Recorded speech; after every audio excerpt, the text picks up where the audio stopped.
5절에서 11절까지 말씀을 공독합니다.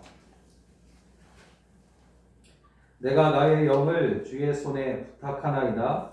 진리의 하나님 여호와여 나를 속량하셨나이다. 내가 허탄한 거짓을 숭상하는 자들을 미워하고 여호와를 의지하나이다. 내가 주의 인자하심을 기뻐하며 즐거워할 것은 주께서 나의 고난을 보시고 환난 중에 있는 내 영혼을 아셨으며 나를 원수의 수중에 가두지 아니하셨고 내 발을 넓은 곳에 세우셨음이니이다. 여호와여 내가 고통 중에 있사오니 내게 은혜를 베푸소서. 내가 근심 때문에 눈과 영혼과 몸이 쇠하였나이다. 내 일생을 슬픔으로 보내며 나의 연수를 탄식으로 보내며 내 기력이 나의 죄악 때문에 약하여지며 나의 뼈가 쇠하도소이다. 내가 모든 대적들 때문에 욕을 당하고 내 이웃에게서는 심히 당하니 내 친구가 놀라고 길에서 보는 자가 나를 피하였나이다. 아멘. 할렐루야. 시편 31편에 있는 오늘 이 본문의 말씀을 가지고 주의 손에 나의 전부를 맡기나이다 하는 제목으로 말씀을 함께 나눌 때에 은혜 시간 되시기를 주의 이름으로 축원합니다. 여러분 이 말씀의 제목처럼 이 한 해에 여러분 살아가는 모든 삶의 자리에서 전부를 다 하나님 앞에 맡겨드림으로 주님의 이끄심을 받아 승리하는 그런 여러분의 삶 그리고 여러분 다 되시기를 주의 이름으로 축원합니다. 우리가 기도할 때에 이런 기도를 합니다. 하나님 모든 것을 주께 맡깁니다. 또 주의 손에 나의 모든 문제들을 올려드립니다. 주께서 해결해 주십시오. 이렇게 이제 기도를 합니다. 그런데 이 기도가 가만히 생각해 보면 우리의 전부를 맡겨드리는 그런 기도라기보다는 우리의 일부분만 맡기는 그런 기도가 될 때가 많음을 우리가 인정하지 않을 수가 없습니다. 즉 지금 힘든 일이 있고 지금 어떠한 문제가 있으니 또 부족한 것이 있으니 이것만은 하나님 당장 해결해 주십시오. 이것만은 좀 채워 주십시오. 이것만은 좀 해 주십시오. 이렇게 기도한다는 것입니다. 물론 이러한 기도가 틀리다는 것이 아닙니다. 주님은 마태복음 7장에서 구하는 자마다 주신다고 말씀하셨기 때문입니다. 그러나 오늘 주님의 긍휼히 여기심을 넘어서 긍휼하심을 넘어서 주님의 기쁨이 되는 기도가 무엇인가? 그것은 바로 주여 전부를 드립니다. 전부를 맡깁니다. 라는 기도인 줄로 믿습니다. 일부만 맡기는 것은 여러분 무엇을 구하기 위한 기도일 때가 많아요. 일부만 구한다는 것은 일부만 맡긴다는 것은 무엇을 구하기 위한 기도일 수 있지만 전부를 맡긴다는 것 하나님 앞에 전부를 맡긴다는 것은 주님이 바라시는 헌신이며 또 순종을 위한 기도이기 때문입니다. 다윗은 5절에서 내가 나의 영을 주의 손에 부탁하나이다 라고 노래하면서 주님께 자신의 영혼을 맡겨드리는 기도를 하고 있는데 영혼을 맡긴다는 것은 결국 생명과 함께 전부를 맡긴다는 것을 의미하는 겁니다. 다시 말하면 헌신하겠다는 거예요. 순종하겠다는 겁니다. 그의 기도가 우리의 이러한 기도와 다른 것은 우리는 우리의 일부분만을 맡기려고 하지만 그는 모든 것을 맡기고 있기 때문입니다. 그의 기도는 마치 예수님이 십자가상에서 돌아가실 때에 아버지여 내 영을 아버지 손에 부탁하나이다. 내 영혼을 아버지 손에 부탁하나이다. 하셨던 기도를 연상시켜 줍니다. 예수님의 이 기도가 전부를 맡겨드리는 기도이셨듯이 다윗도 같은 기도를 한 것이요. 오늘 우리도 이러한 기도를 해야 할 줄로 믿습니다. 이렇게 다윗은 자신의 일부만 하나님께 맡기지 않아요. 그는 위급할 때나 또 그렇지 않을 때나 평안할 때나 어느 때이든지 언제든지 자신의 전부를 하나님께 의탁했던 사람이에요. 여러분 다윗의 시편들을 한번 보세요. 그가 어려움을 당하고 힘든 일을 만났지만 그러나 그 어려움, 이 어려움을 아주 구체적으로 이야기하면서 하나님 앞에 간구를 했으나 그러나 그럼에도 불구하고 그는 모든 것을 다 하나님 앞에 전부를 다 맡겨드리는 기도로 마무리를 짓고 있는 것을 볼 수가 있습니다. 그렇다면 오늘 우리는 왜 하나님께 우리의 전부를 위탁해야만 하는가, 의뢰해야만 하는가 하는 것이에요. 그것은 창세기 2장 7절을 보면 1차적으로 알 수가 있는데, 여호와 하나님의 흙으로 사람을 지으시고 생기를 그 코에 불어넣으시니 사람이 생명이 되었다 했는데, 즉 영혼과 육신 전부가 하나님으로부터 나왔기에 당연히 하나님께 맡겨야 되는 것이 당연한 거죠. 1차원적으로 생각하면 그렇습니다. 또 우리의 전부를 하나님께 맡겨야 하는 이유는 우리가 세상의 재물이나 쾌락에 우리의 영혼을 빼앗기는 일을 자주 당하기 때문이에요. 우리가 우리의 전부를 다 하나님 앞에 맡겨드리지 못한다면 맡겨드리지 못한 그것으로 인해서 우리가 시험에 들게 되고 위험에 빠지게 된다는 거예요. 여러분, 세상에 속한 것들은 언젠가는 썩어 없어져 버릴 것인데도 우리가 가볍게 볼 수 없는 이유는 그런 것에 우리의 영혼을 빼앗기게 되면 우리의 영혼이 망가지게 됩니다. 영혼을 세상에 맡기는 것은 마치 부속함에 넣어서 흠집 하나 없이 잘 보존해야 그 값어치가 있는 보석을 그냥 거친 돌무더기 속에 아무렇게나 던져버리는 것 같은 그런 거죠. 썩어질 세상 속에 자신의 영혼을 맡기는 자는 그 자신의 가치를 평가 절하시키는 어리석은 자가 되는 것임을 우리는 알아야 할 것입니다. 그러므로 여러분, 세상의 화려함에 영혼을 빼앗기지 않도록 나의 전부를 하나님의 손에 맡겨드림으로 여러분 귀하게 여김 받게 되시기를 축복합니다. 그렇다면 여러분, 하나님께 전부를 맡긴 하늘에 속한 사람으로서 우리가 세상에서 어떻게 살아야 될 것인가? 어떻게 살아야지만 우리가 주님의 손에 맡겨드린 자의 모습일 수 있을까 하는 것이에요. 첫째는 주님께 잘 받고 또 사람들에게 잘 베풀어야 합니다. 이런 사람이 바로 주님께 전부를 맡겨드린 사람의 모습이에요. 주님께 잘 받는 거예요. 그리고 받은 것을 사람들에게 잘 베푸는 사람. 이것이 바로 주님께 전부를 맡긴 사람의 모습이라는 겁니다. 실전을 보니까 다윗은 자신이 주의 인자하심을 기뻐하고 즐거워한다, 그렇게 노래하고 있는데, 여기서 인자라는 말은 사랑이라는 말입니다. 사랑은 세 가지로 또 설명할 수 있어요. 첫째는 자신보다 더 높은 곳에 있는 존재를 사랑하는 것인데, 바로 우리가, 이 피천한 우리가 하나님을 사랑하는 것이에요. 그리고 두 번째는 자신보다 더 낮은 곳에 있는 이를 사랑하는 것인데, 곧 하나님이 우리를 사랑하는 거예요. 하나님이. 또 셋째는 동등한 위치에 있는 사람을 사랑하는 것으로 사람이 서로 사랑하는 것을 말합니다. 오늘 7절에 나오는 인자하심은 어떤 사랑이냐면 두 번째, 즉 하나님이 우리를 사랑하는 것을 말합니다.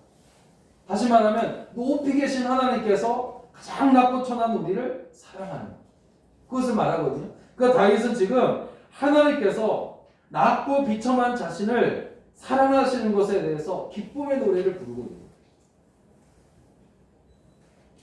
여러분, 사람은 누구나 하나님의 인자하심으로 살아갑니다. 하나님께서 숨을 쉬게 하시고, 하나님께서 비를 내려주시고, 하나님께서 또 빛도 내려주시고, 하여튼 하나님께서 인자하시기 때문에, 우리를 사랑하시기 때문에 우리가 살아가는 거예요.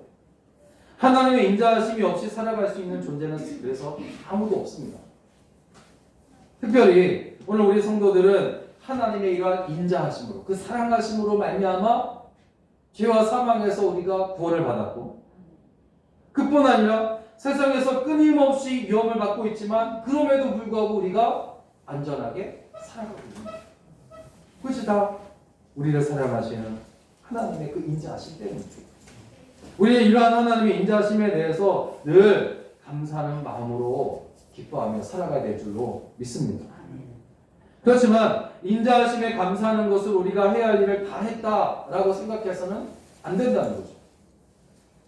정작 우리가 할 일은 뭐냐면 연약한 사람들을 긍휼히 여겨서 은혜를 베푸는 삶을 살아가는 겁니다. 주님께 잘 받고 사람들에게 잘 베풀어야 한다는 것입니다. 이스라엘에는 우리가 잘 알고 있듯이 두 개의 큰 호수가 있잖아요. 갈릴리 호수와 위쪽에 있는 갈릴리 호수와 또 그 밑에 있는 사해입니다.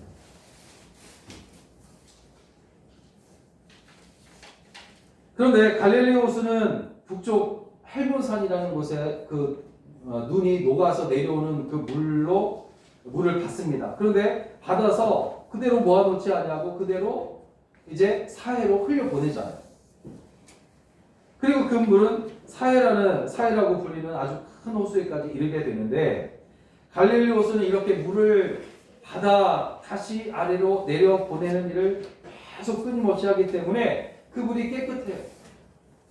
깨끗할 뿐만 아니라 온갖 생물들이 살아가는데 아주 적합합니다. 그러니까 살아있는 물이죠. 그에 관해서 사해는 어떻습니까? 갈릴리 호수에서 물을 받기는 하지만 아래로 내려 보내는 곳이 막혀있기 때문에 계속해서 받기만 하는 거예요. 받기만 해요. 그러다 보니까 호수의 크기가 이 갈릴리보다 훨씬 큽니다. 지도상으로 보면 사해가 한 10배, 100배 큰 것 같아요. 몇 배 큰지 모르겠지만 큽니다. 그렇지만 이렇게 받기만 하고 주지는 않다 보니까 물이 썩으면서 생물이 살 수 없게 됩니다. 물은 깨끗합니다. 물은 깨끗해요. 근데 생명이 살 수 없어요. 죽은 물이라는 거죠. 그래서 죽음의 호수, 즉 사해라고 부르는 거죠. 여러분, 우리가 하나님께 은혜를 받기만 하고 베풀지 않는다면 우리도 생명이 살 수 없는 사해와 같이 되고 말 것입니다. 몸집은 커져요. 받기만 하니까 몸집은 커지겠죠. 그러나 죽은 사해와 같은 것이 되고 말 것입니다. 그러므로 성도들은 하나님의 인자하심을 누리는 것에 만족하는 것이 아니라 오늘 우리 받은 은혜를 또 사람들에게 인자함으로 베푸는 그런 자가 되어야 될 줄로 믿습니다. 하나님은 우리를 죄와 사망에서 구원하시려고 최선의 것을 우리에게 주셨어요. 가지고 계시지 않으셨습니다. 주셨어요. 그러니까 주님은 주신 분이십니다. 우리에게 주셨단 말이에요. 가지고 계신 분이 아니란 말이에요. 주시는 분이에요. 그 독생자 아들을 우리에게 주셨어요. 요한일서 3장 16절에 그가 우리를 위하여 목숨을 버리셨으니 우리가 이로써 사랑을 알고 우리도 형제들을 위하여 목숨을 버리는 것이 마땅하니라. 하나님께서 독생자 아들을 우리에게 주셨습니다. 그리고 그 아들 독생자 예수 그리스도는 우리에게 그의 생명을 주신 거예요. 또 성령까지 주셔요. 여러분, 하나님의 우리를 향한 인자하심은 결코 값싼 동정과 같은 것이 아닙니다. 그것은 자기 생명을 희생하심으로 이룬 사람이에요. 여러분, 그러므로 우리가 먼저 우리 주님의 그 인자하심으로 은혜를 입었으니 연약한 이들에게 우리 주님의 인자하심을 베풀어야 되는 것은 마땅한 일입니다. 오늘 주의 손에 전부를 맡김으로 하늘에 속한 사람이라면 이렇게 잘 받고 잘 주는 그런 사람이 되시기를 주의 이름으로 축원합니다. 두 번째로 전부를 주께 맡김으로 하늘에 속한 사람은 사는 동안 주님의 긍휼하심을 항상 구하는 사람입니다. 하나님 나를 긍휼히 여겨주옵소서. 긍휼히 여기심을 구한다는 것, 이 말씀 속에는 뭐가 있냐면 하나님, 내가 죄인이니 회개합니다. 회개하나이다. 그러니 나를 긍휼히 여겨 주시옵소서. 나를 용서해 주시옵소서. 이렇게 구하는 사람이에요. 주님께 모든 것을 맡김으로 하늘에 속한 사람이 바로 이런 사람입니다. 긍휼을 구하는 사람이에요. 그렇다면 하나님 앞에 전부를 맡기지 않냐고 또 그래서 하늘에 속한 사람이 아닌 사람은 이런 걸 못하잖아요. 죄를 회개하지도 못해요. 긍휼히 여김을 받지도 못해요. 교만하여 자만하여 그렇게 살아가는 사람이에요. 주님께 모든 것을 맡기는 사람은 그래서 주님의 긍휼하심을 구하는 사람입니다. 9절을 보니까 다윗은 하나님께 자신의 고통을 보시고 긍휼히 여겨달라고 막 기도합니다. 그런데 그런 자신의 고통의 원인이 바로 근심 때문이라고 말하고 있어요. 근심 때문이다. 그런 근심으로 인해서 눈이 멀고 영혼과 육신마저도 쇠하여지고 10절을 보니까 자기의 생명은 슬픔으로 보내며 자기의 뼈가 쇠하여졌다. 그렇게 말하고 있어요. 우리는 이런 다윗의 호소와 이런 고통스러운 고백을 통해서 근심이라는 것이 여러분 사람의 육신과 영혼마저도 아주 황폐하게 만드는 것임을 알 수가 있습니다. 때문에 성경은 이 근심의 위험성 때문에 이런 사람의 영과 육에 아주 심각한 영향력을 끼치는 이 근심을 그래서 피하라고 말씀하세요. 피하라. 잠언서 17장 22절을 보니까 마음의 즐거움은 양약이라도 심령의 근심은 뼈로 마르게 하느니라. 그렇게 말씀하셨어요. 병원에 가도 그렇잖아요. 의사들이 별다른 그런 병이 없음에도 불구하고 막 아프다고 말하는 사람에게 만병의 근원이 바로 스트레스 때문입니다. 그렇게 이야기해요. 사실 맞습니다. 그러므로 오늘 우리는 사람의 육신과 영혼을 황폐하게 만드는 이런 근심을 멈추어야 할 것인데 어떻게 근심하지 않을 수 있을까 하는 거죠.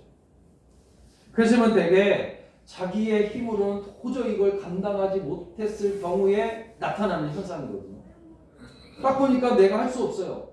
해야 되는데도 힘이 없어서 할 수 없습니다. 그럼 근심하게 되잖아요.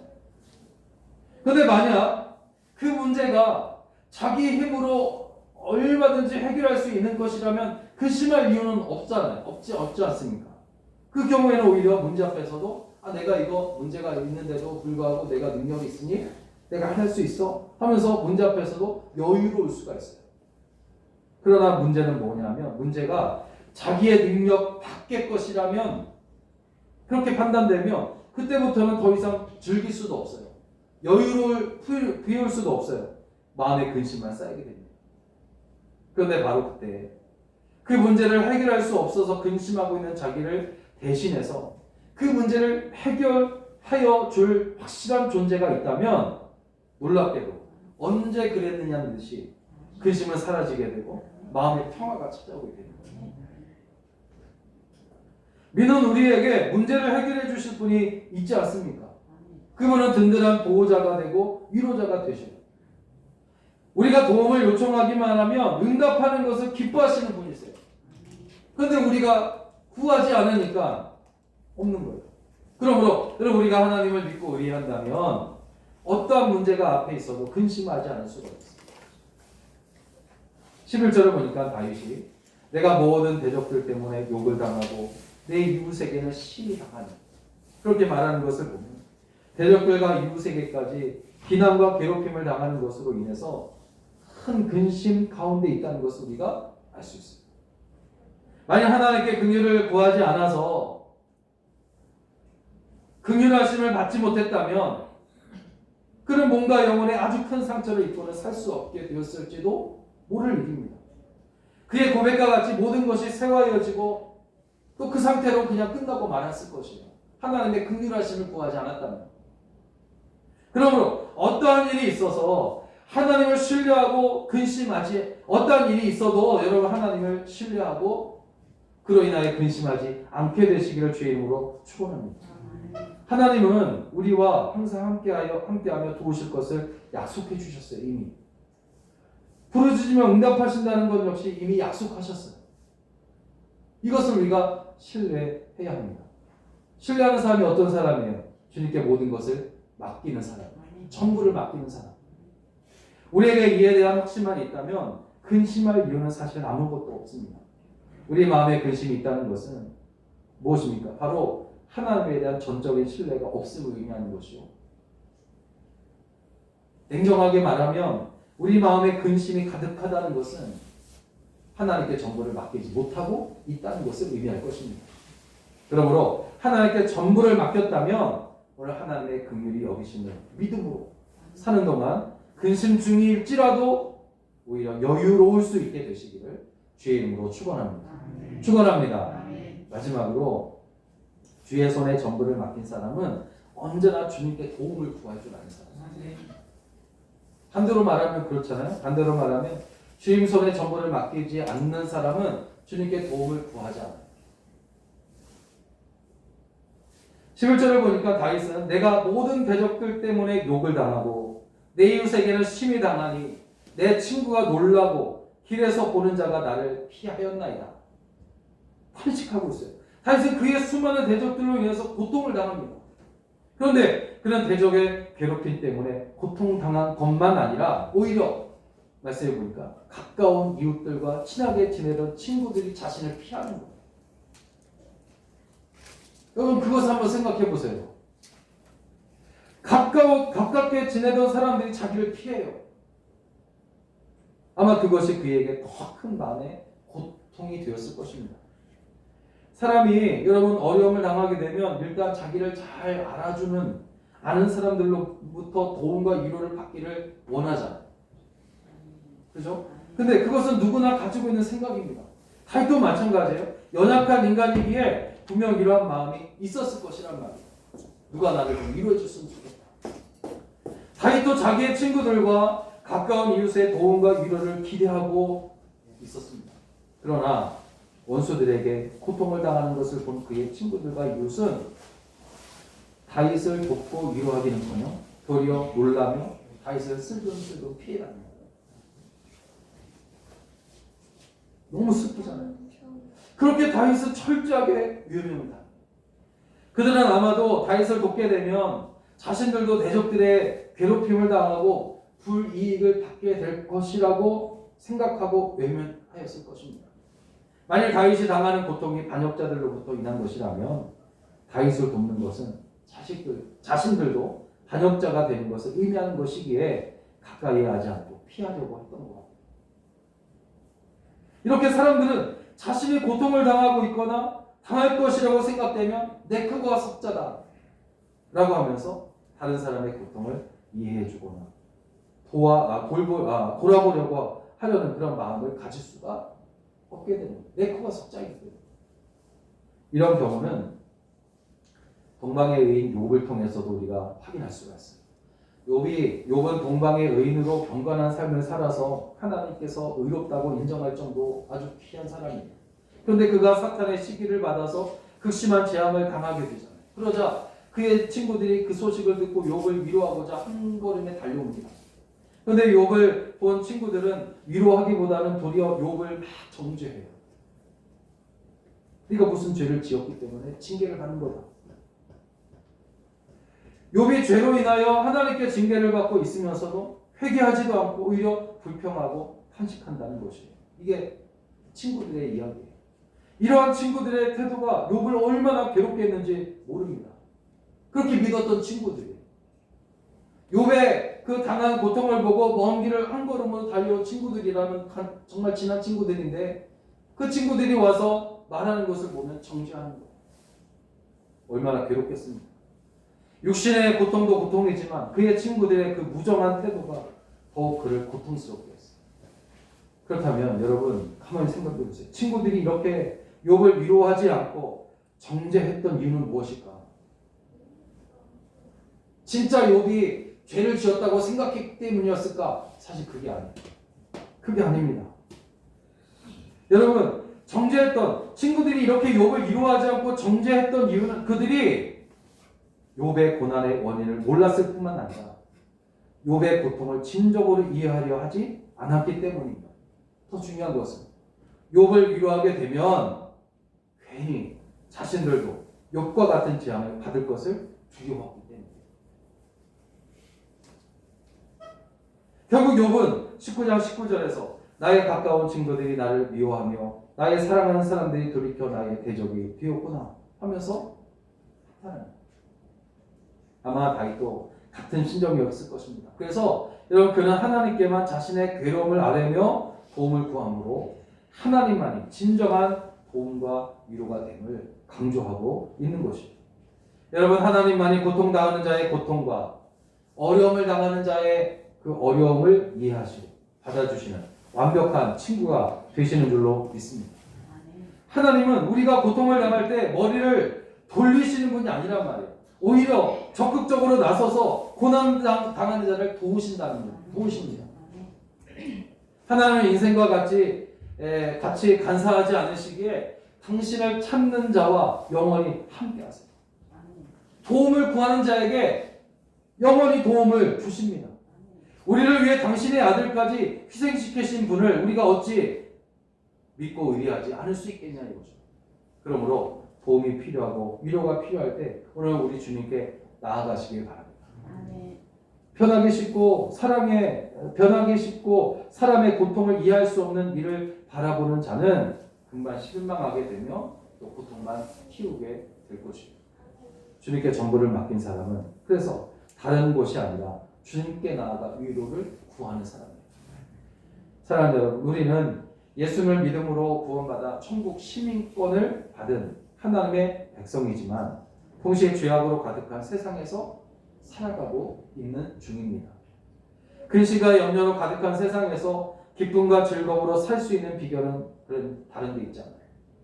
그것은 주님께서 베푸신 은혜를 우리가 잘 받고 잘 받으십시오. 그리고 그것을 많은 사람들에게 잘 베푸시기를 주의 이름으로 부탁을 드립니다. 또 하나 주님께 우리의 연약함을 날마다 고하고 주여 긍휼히 여겨 주시옵소서. 그렇게 기도하시고 또한 주님께 힘든 세상에서 고통당할 때에 다른 데에서 도움을 구하는 것이 아니라 우리 주님께 나와 도움을 구하게 되시기를 바랍니다.